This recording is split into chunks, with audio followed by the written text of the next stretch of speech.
Hi, this is Tim of the 1916 Company. Welcome and thanks for logging on. If you love this watch, email me, tmosso@the1916company.com for purchase pricing and availability questions concerning this watch. Today we're discussing a watch that was originally teased at Basel World 2010, but required another 2 years of development before reaching the market in 2012, and there's a reason for that. The Breguet Type 22 is one of the most ambitious sports watches that ancient brand has ever attempted, and it's a success, but you need the wrist for it. In stainless steel, the Type 22 is large. 44 millimeters in diameter. I think it's actually a little bit larger in practice, as it's 18 millimeters thick, and then 54 from lug tip to lug tip with a 23 millimeter spacing between the lugs. These kind of conforming straps always look great, very well integrated, but there's also a stiffness here. So the shape of the strap is pretty much fixed in a sort of arc that extends out beyond the lugs. One of the reasons why this watch really demands a mighty forearm to wear well. I believe that you really need a 18 centimeter circumference wrist or larger to wear this well. My wrist is 16, and you can see that is not going to fit underneath the cuff. So this is a big watch for big men, but it offers big value and big features. And it is thoughtfully designed. You can see a model-specific strap, not in the fact that it conforms to the case. Yes, it is that, but also you could see the sort of helix-like stitching of red and white, which matches the chronograph scale of the dial. A really great looking aviator style contrasting stitch calfskin strap. You can see there is some bolstering here. There might even be a hard insert at the end of the strap to make sure it does hew very closely to the lines of the lugs and the case. A substantial piece, calfskin on the bottom as well. And then the watch with a typical Breguet coining, although this is not a cold rolled type of coining.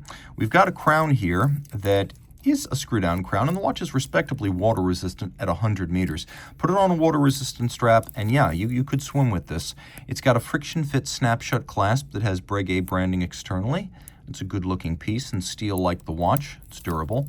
The watch includes a set of triggers that are not symmetrical. If you look, the reset trigger features a little bit of shouldering in red lacquer, and it's physically larger, and it actually has an important function. Here's your chronograph seconds, making one circuit of the dial every 30 seconds, and then we have this chronograph minute scale outboard that makes it easier to read the individual minutes. But at the end of the day, retour en vol, it is a flyback chronograph, so you can reset and restart without first stopping. Great if you need to time two events that occur in rapid succession. Of course, you can stop, reset, and restart.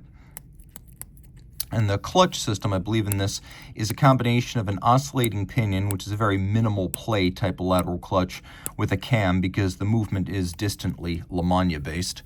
And then we've got a super high frequency oscillator. So you can see on the dial, just peeking out under the hour hand there, we have 10 hertz. And as you can see with these Lamagna bases, these legacy Lamagna 1350 bases, if you do make a timing change or a time adjustment while the chronograph's engaged, all the scales go crazy. So you see what I mean when I say that. So when you are dealing with one of these chronos, you want to make sure you stop the chrono before you set the time in any way. So 10 hertz, let's get back to that for a moment. By the way, note the presence of stop seconds, which is not universally part of these older Lamagna movements. It is an upgrade that's been added to this very highly developed Lamagna base that is called the 589F. So we have that hacking seconds function and 10 hertz, 72,000 vibrations per hour. Remember, an El Primero is 5 hertz. That's 36,000 vibrations per hour, 10 beats per second. This is 20 beats per second. And that high frequency means it has potentially greater resistance to the type of timing deviation that occurs because of shakes or concussions on the wrist, but also theoretically allows you to resolve a much smaller interval. If the El Primero can resolve 1/10 of a second, this can resolve 1/20th of a second. And you can see this highly calibrated and micro-calibrated scale outboard that allows the 30-second chronograph hand to do exactly that. Also worth mentioning, we do have a second time zone. So let me demonstrate how that works. We've got the ability to move the local hour hand. You can jump the date forward or backwards, depending on which way you're traveling, east or west. But then there's this 24-hour scale under where the minute hand is this very moment. So you can see that minute scale now removed to show the 24-hour scale underneath. So it is a true dual time with a 24-hour secondary time zone. There is a lot to love right here. Also important is the fact that it is a very well-loomed watch.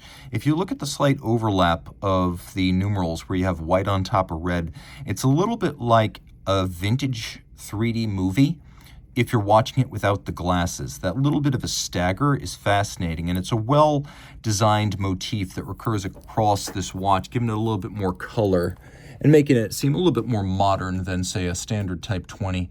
No shortage of luminescence, and you can see that quite well. And it actually includes the bezel pearl. The bezel is bidirectional rotating. Remember, this is an aviation-style bezel, not a dive bezel, so you line that up with the minute hand. Now you can time 2 intervals, one with the chronograph and one with the bezel, which is quite handy. You can't see a whole lot of the movement that lies beneath all of this, but we'll show you what is visible. You can see there's that unique sort of webbing on the rotor, and the reason for that may or may not be visible. Let me pull the crown out and see if I can hack this movement and show you a little bit about how this works. So if you look very carefully, you could see, it's going to be difficult to say, but below the balance wheel there is an escape wheel whose structure is very similar to this lattice-like design of the rotor. So what you're looking at here is a free-sprung oscillator. And that's another change over the Lamagna base that is adjusted, and all of the adjustments done using variable inertia screws on the rim of the balance. So it's a very shock-resistant system that allows very precise adjustment. And then it's a small balance to facilitate the super high rate, and you can just barely see the blue of the silicon escapement. Now, it also has an anti-magnetic silicon hairspring, so that's very important. Automatic winding, it has a 40 to 45 hour power reserve, and pivots on 28 joules. You can see that it's got that escapement made of silicon, which reduces the oscillating mass as well as the need for lubrication. But one interesting feature here that you might just be able to see if you look carefully is that it does use traditional ruby pallet stones. And I found on super high frequency oscillators, so let's say above 36,000 vibrations per hour, you do tend to see the use of traditional pallet stones rather than a full synthetic silicon escapement. For example, if you look at the Zenith Dayfi El Primero 21, you'll notice that the 50 hertz escapement uses a conventional metal escapement with pallet stones, whereas the standard 5 hertz one uses a full silicon escapement. So that's just an interesting thing to look at. Stones, it appears, still have a place in the world of super high frequency modern day oscillators. And then you can see the depth of this dial really is pretty incredible, right down to the sunken sub-registers. So you have a lot of different focal planes and a high degree of detail. This watch took a lot of time for Breguet to perfect, but it was time well spent. If you've got the wrist for it, there aren't too many watches that offer more capability. So reach out to Team Mosso at the 1916company.com for purchase and pricing details.